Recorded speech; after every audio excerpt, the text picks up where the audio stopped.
Welcome to Sisters in Arms. I'm Carrie Ann O'Clair. And I'm Renee Gagne. Together we serve as a Second Amendment resource for our communities. And welcome to part two. Again, we have two special guests, Toby Leary and John Malwini. Thank you so much again for joining us. They're from the Civil Rights Coalition, and we're going to continue our conversation. In the last episode, we talked about the petitions, trying to stop the new gun law, Chapter 135, an act of 2024. We did accomplish some of it by getting it onto the ballot for 2026.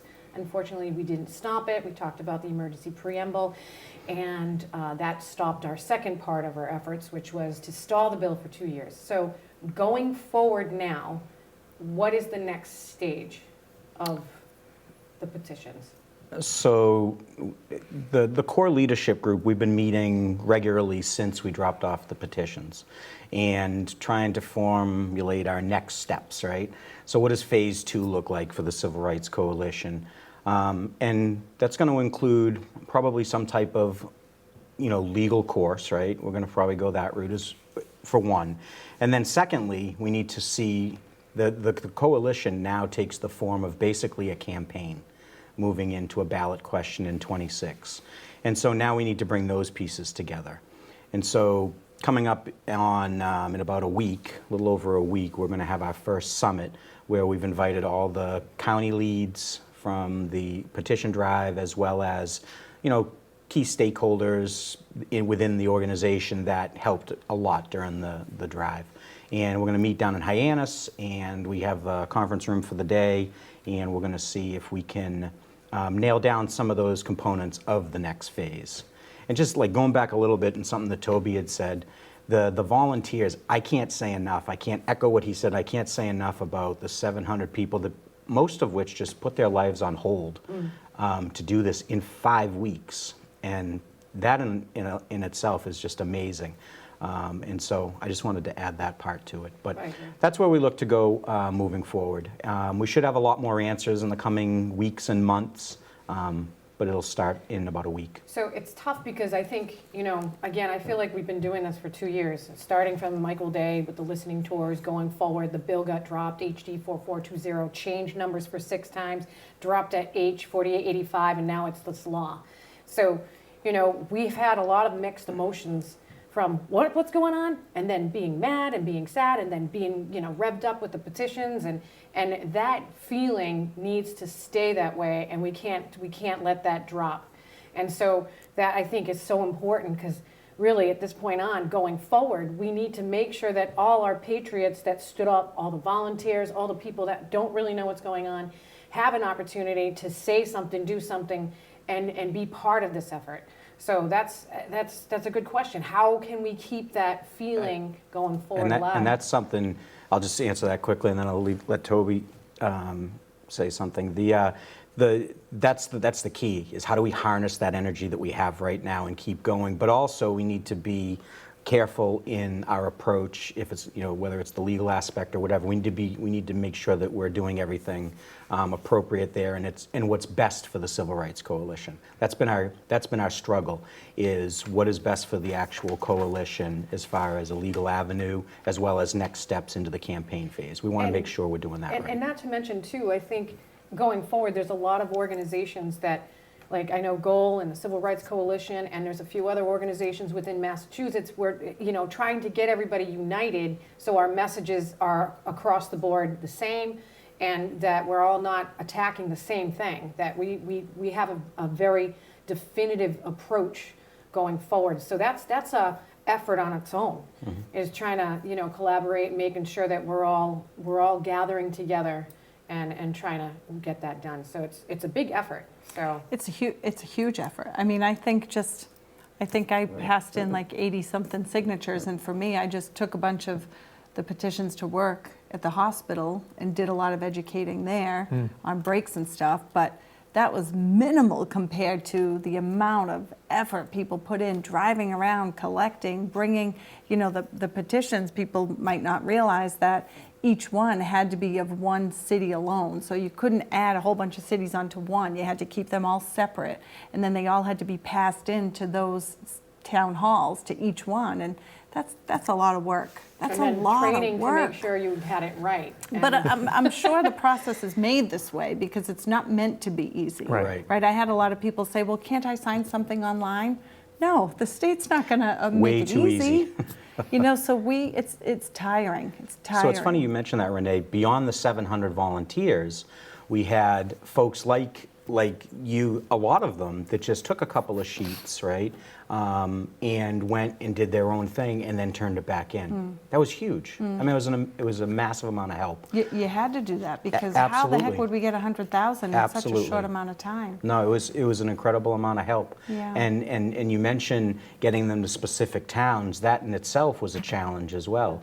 And I know I can speak for Barnstable County and a lot of the different counties around the state. In Barnstable County, we had some wonderful people that were familiar with the process, had good relationships with the local town clerks, and were able to help us with that process. And so it worked out well. Without getting paid. Nobody got paid. No one This got was paid. because they knew it was the right thing to do for the people Right. of the Commonwealth. And I can say, being part of the county captain for Bristol County, my team was amazing. And I'm very, very fortunate to have them because I worked full-time too. And then in between did this, that, and the other. But these people that stepped forward were just incredible. And I can't thank them enough because within the bigger picture of the team, the county captains had their own team and they had their team. And then, we had sweepers, we had people that It was dropped pretty off. phenomenal It if was you think about it. All in you 5 know. weeks. Yeah. and we collected those petitions and we're holding them like they're gold. They were gold. I think that speaks volumes. Like Jim Wallace said when they were even proposing this law, that you're going to awaken the people and unleash the beast, so Poke to the speak. bear. Poke the bear. And that's exactly what has happened. I speak a lot on my radio show or anytime I do public speaking about how we have succumbed to a certain extent of we're suffering from Stockholm syndrome in Massachusetts. Right. We have come to accept, unfortunately, the conditions of our capture. And we really have allowed the legislature to infringe upon our rights to the point where they're almost unrecognizable. So you ask what the next steps are. The next 2 years are, I would say the first year and a half is an educational process of substitute any other enumerated right for H4885 and ask yourself if you would be willing to accept the same terms and conditions placed upon any other enumerated right. In fact, part of this process, I had two state senators at my shop for 3 hours. We talked for 3 hours about the nuance of guns and bayonet lugs and flash hiders and foldy collapsible things on guns, the whole thing. And, to a certain extent, their eyes glazed over. But I said, let me just cut to the chase. If you could get enough votes in the House and the Senate, and then a governor who's willing to sign to ban Catholics, could you do it? And they, oh, of course not. And I said, why not? Well, because you can't do that. Right. Because of constitutional limits. It would be facially unconstitutional. No court would ever support it because they would recognize that it's unconstitutional. I said, this is exactly what you've done to the Second Amendment. Right. You have banned an entire category of arms, which is totally contrary to Heller in 2008, which Very says... popular arms, too. Yes. Not these weird, obscure arms. Right. Categorical ban of arms, which Heller decision in 2008 said any arm that is in common and ordinary use for lawful purposes cannot be banned. Yet here we are. And so I said, you have done what you just admitted you can't do when it comes to the First Amendment to the Second Amendment. Well, then all the isms start coming out. We can walk and chew gum at the same time. No right is absolute. So I said, okay, that no right is absolute is the camel's nose under the tent that then allows you to completely eviscerate the right? I don't think so. Right. No, that is not how rights work. So really, we have our job of warming up the public for the next 2 years to the fact that our rights Warming have up the been public, I like that. violated by the people who were put there to be the guardians. Right. Madison wrote in Federalist 49, the legislature is by far the most important branch of government because they are of the people, they're from the blood of the people, they're the friends, the neighbors, the co-workers, they're from our communities. And they are the confidential guardians of our rights. What happened? They are no longer the confidential guardians. And They the have process. become the enemy of our rights. Right. And now they proffer a total evisceration, a total fundamental change to our rights that should be settled by now, and 249 years later, as what it looks like. But instead, they undermine, undercut, and I argue violated their oath of office in the process. And now we just need to wake people up. We need to warm them up to that fact that our rights are not so fragile that a mere majority vote in Congress can fundamentally change them forever. Right. And if they're attacking this right, what other right are they going to attack? Yeah, at some point, Obviously. you're going to have a issue or a right that you care or feel very strongly about. You might not care about guns, you might not care about the Second Amendment, you think it's outdated or outmoded in a modern society. But I would argue there's going to be a time when there is a right that you do feel very strongly about, and would you be okay with a simple majority in the legislature and a complicit governor signing into law the fundamental change of that right? I don't think anyone, if they're intellectually honest, would be okay with that. Right. There is a process and a procedure in place for constitutional amendments, and what happened at the State House last year isn't what that is. So we're going to go into what happened at the Big E in a minute. But during this whole process, I think every single county captain, every team that collected petitions have something that they witnessed, whether funny, whether sad, whether mad, all sorts of different stories that they can tell. Can you think of one specific story besides the Big E that a county captain has brought to your attention of, hey, guess what happened when I was collecting signatures? The Big E is definitely the one that stands out. Stands out the most. Well, for me, it was, right when we started to tease the ballot committee being formed, and when we formed the ballot committee, and when we turned in those 10 signatures, we had people driving down from Boston to our shop in Hyannis, Wow. coming in the door, pen in hand, where do I sign? And I said, well, we haven't even got the petitions yet. We're going to put out a big announcement at some point. They're like, man, I just drove down from Boston. They were mad that their rights had been infringed and ready and willing to get to work. And they said, I'll drive back down. Fortunately, we had enough locations throughout the state. You didn't have to drive 2 hours to sign. But the truth of the matter is, for the first 3 weeks when we were trying to get this through and get the petitions in our hands, we had to turn people away and say, I'm sorry, I wish you could sign. I don't have anything for you to sign right now.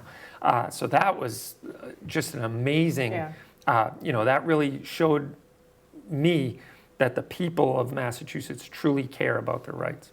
I know, I had a big chunk of petitions and it went like within a week, gone. Yeah. I'm like, I need more, And if you remember the rally that we had, Yeah. a lot of folks came to that rally thinking they were going to be signing Oh, a yeah. Petition. Instead And they I- signed- I yeah, was just to be a taking down volunteer. names and email addresses and cell phone numbers, Yep. and I had pages of them to contact, and that's actually what helped build part of our volunteer database, was that. Yeah. But it was a challenge.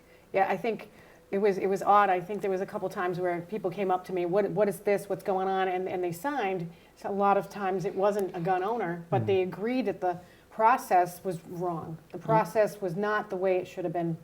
And so they did sign. But I had a couple of people that were gun owners and they're like, no, I'm not signing that. I'm confused. Yeah, I just Why? think So people were it- just I don't, uneducated. yeah, and with- I think they were just afraid because they didn't want their name put down. They didn't want to be tracked of some sort Oh, or I did something have like that. someone. I Yeah. had a nurse tell me, I don't want to put my name on that because they'll have And she's a gun owner too.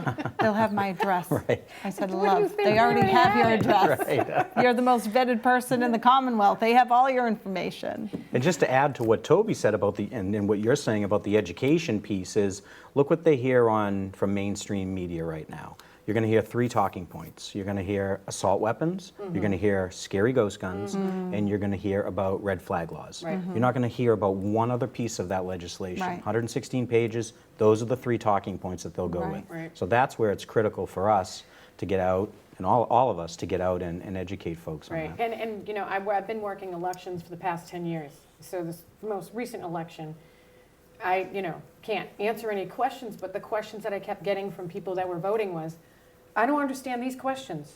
Oh, they're very What convoluted. does it mean with if By I vote design, yes or I one, swear. or yes or no? What does this mean? I'm like, I can't answer your, I can't say nothing, I'm sorry. All I can do is give you a red book, Other than that, I don't know what to Well, tell it you. clearly says it in the red book. Well, it's not the questions I don't think are in the red book. I'm not positive Yeah, about the red that. books are all the, The it's all the questions are in question, yeah. So, but my point being is, if you just went into the ballot box unknowingly understanding, Yeah, you you'd know, need a red book. well, but if you read it just without the red book, it's very complicated. So yeah. if you read our summary, you're like, well, of course, and then, so that's where it's the education Right. portion of it. And what do we see come in the mail all the time? Cards. Vote no on, Right. vote yes on. It was on YouTube, it was what do you call those, postcards that were coming in the mail. That's a lot of money. Okay, so if the ballot in 2 years, it goes in our favor, Chapter 135, Acts of 2024 is done, Correct. demolished, gone. Ironically, I think the legislature can choose to Yeah, ignore I was it. just gonna say that. And, You can't ignore it. Can you believe it? And if it's any, I think, if I'm not mistaken, a few years ago, the voters voted to reduce the state income tax to like 5%, right? Ignore it. And the legislature ignored it. They said, nah, and so this is why this whole process is a lesson in education, and it's a civics lesson, really a civics 101 lesson that I joke a lot about, but it's very apropos to this situation.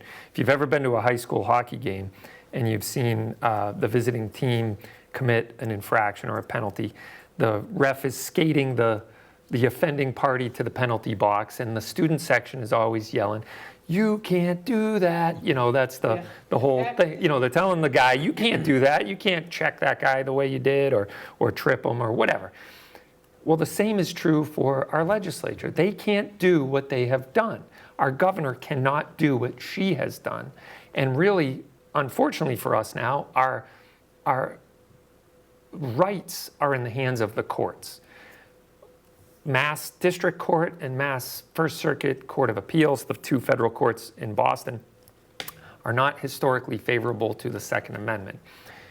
When you look at it in a global way or a macro way, you would say that it's a terrifying prospect that our fundamental rights are in the hands of justices at this point. But we've already had 2 branches of government conspire against us to take away or to fundamentally change our rights. Now we're going to the most hostile courts in America towards the Second Amendment for the restoration of our rights. The good news is the Supreme Court has recently, in NYSERPA v. Bruin, has said that, look, you have to follow the Heller mandate, the Bruin mandate, in looking at Second Amendment cases. You have to look at the text of the Second Amendment first. If there's no provision for your law that you're proposing or trying to uphold, then the burden shifts to the government. And it's their duty to prove that there is an analogous law from the nation's founding era, 1791, that is cast in amber to the law that you're proposing today.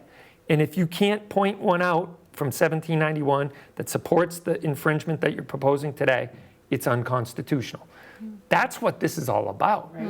They are having a temper tantrum knowing that absolutely. all gun control's days are numbered, as they should be. They have tried to solve the problem of illegal activity with firearms by infringing the rights of the people who aren't responsible.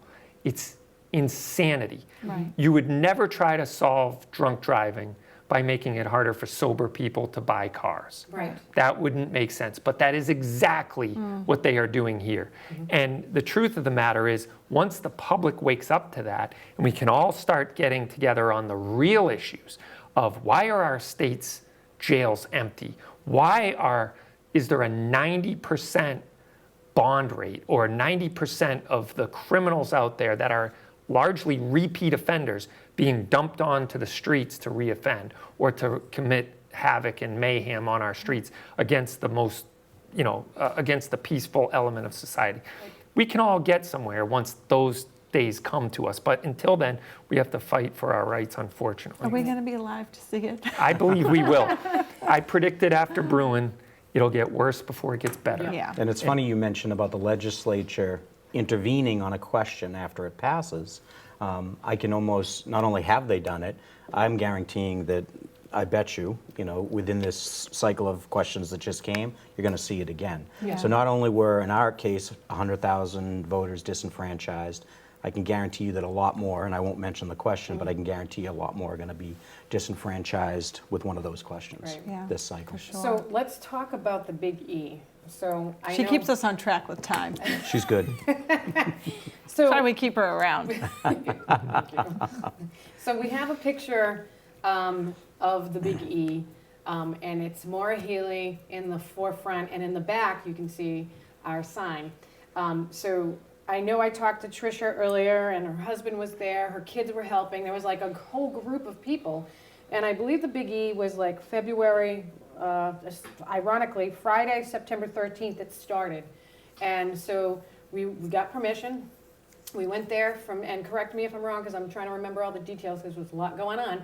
But we went there to collect petitions, and we were very successful. The first day was a huge success. I know she said the first day security did approach them, asking them what they were doing, which I was kind of boggled by, because I'm She was like, getting you signatures. They were yeah, getting she would get signatures. signatures for the petition, and again, they had a lot. They got a lot. Security approached them the first day and said, "What are you doing here?" She explained. We got permission, yada yada. Okay, just keep it in. Make sure you keep it under control and being respectful. Yep, of course. They go away. They kept collect petitions. The next day came in. I know they moved to a different location, more towards the Massachusetts area, because they were closer to Connecticut the first day, but still had a lot of signatures. And that's where things got a little wonky. So does anybody want to take the wheel on that one? So I know bits and pieces of it. Okay. I might not have the full story, All right, but I'll fill in if I can. we had made our way inside the Big E as well, and I believe we were in one of the buildings there, Yep. having a petition drive, a successful time, and the governor showed up and decided to visit this particular building that we were in. I think it's called the Massachusetts Yeah, the building. Massachusetts building, yep. Yeah. Yep. Right, and so when she came in, our table or our setup was asked to leave the building because of what we were doing. So there was some back and forth there, but not much, and then we respected that, and we slowly moved out of the building. And I think the picture that you're going to see is us slowly moving out of the building. Made it outside and continued there. Yeah. And at that time, we were also approached by security out there as well, asking us to leave the property. So she mentioned this morning that when they were in the building, they had the signs up, security came over and said. What did the sign say? I can't remember what the exact sign It's said like now. sign here, Sign here, for 2A, the for Second 2A Amendment. rights, preserve your 2A rights. And she said that the security came over and said, we gotta leave. And she's like, we have a right. She gave. Was the preamble signed at this point? No. No. No. Okay. And so she gave a piece of paper from the state stating that we can sign pretty much anywhere, like the rules and regulations. And then they came back and said, well, fine, or they said at that moment, fine, you can stay, but you got to put your signs down. So she puts her signs down. And then now Maura Healey's coming in, more paparazzi, more media, more this, more that. She had her sign down, but you could still see it. Then they came back and said, no, we need you to leave. But why? Then all of a sudden another cop came, then another cop came, and it ended up being like this thing. So she's sitting there going, what do I do? get arrested, my kids are here, or do I just make a simple, be the big guy and leave and talk about this? And that's pretty much what she was, what happened, and then she was escorted out. So unfortunate, right? We're trying to, protect our Second Amendment, and our First Amendment. Well, so pretty what's the much right got answer? squashed. I want to know because, I'm not a rebel rouser, but I really truly advocate for our civil rights, all of our civil rights. And to be told to leave a public building that you had permission to be in and you were there first just seems absolutely wrong. Yeah, it's really an unfortunate situation, but I think it really shows the nature of government in this day and age, how they feel about our individual protected liberties and rights. They certainly don't stand up for the Second Amendment. She has proven time after time that she is hostile to the Second Amendment. And now here's an opportunity where someone is exercising their First Amendment. Can't have that in the picture and support that either. So, But she gave you this, Toby. yeah, I know. It's But wait, can we zoom in on this? Is there any way? I mean, she gave you this, Toby. Yeah, so, and when asked about that, she said, yeah, somebody in constituent services fulfilled the order, and I signed it because I'm the governor of all people. So she's trying to take a victory lap for the fact that she signed that, which, fine, okay, I can live with that. But I find it incredibly ironic that in the wording of this, that they're awarding me a citation for the preservation of rights that she is trying to undermine. It drips with irony. So the day after she signed this, she signed the emergency preamble to enact this law. Yeah. That's so egregious. Yeah. That history has never seen something this egregious Before. in the whole entire nation. Would you say that's true? I would absolutely say that's true. So yes. we got 3 minutes, and I just want to, quickly talk about call to action. Like, at this point in time, how can folks that are watching this, trying to figure out what's going on, learning about this for the first time, how can folks be part of this movement? Other than being part of the coalition, can you drop the website on as well? What's the website? Yeah, it's thecivilrightscoalition.com. thecivilrightscoalition.com. It is you can sign up to volunteer, which is huge. We mentioned 700 volunteers. We're going to need a whole lot more than that. Right. People to put signs out, bumper stickers, help actively campaign. You can donate to the cause there. You can also join Gun Owners Action League, which has simultaneously separate efforts going. Firearms Policy Coalition, NRA. There's a lot of people getting involved in the state. I mentioned off the air that the whole country is watching Massachusetts. If this type of law is allowed to stand, then rights are an aberration. Mm-hmm. They are a privilege. They're not a right. Mm-hmm. And we are all living in the matrix because there's no way we can stand on the principles that this country was founded on if it can be so easily taken away. Absolutely. Well, I can't thank you enough for joining us, because this is such a passionate, hot topic for me, and I know it's for everybody. So if you are watching, you want to learn more information, definitely visit the website, the Civil Rights Coalition and Gun Owners Action League, so goal.org. And also, if you have a question or a concern, you can always email us at sistersinarms2022@gmail.com. Thank you so much for joining in. Don't forget to subscribe and like to our channel.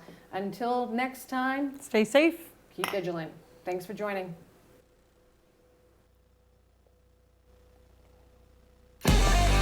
Boom.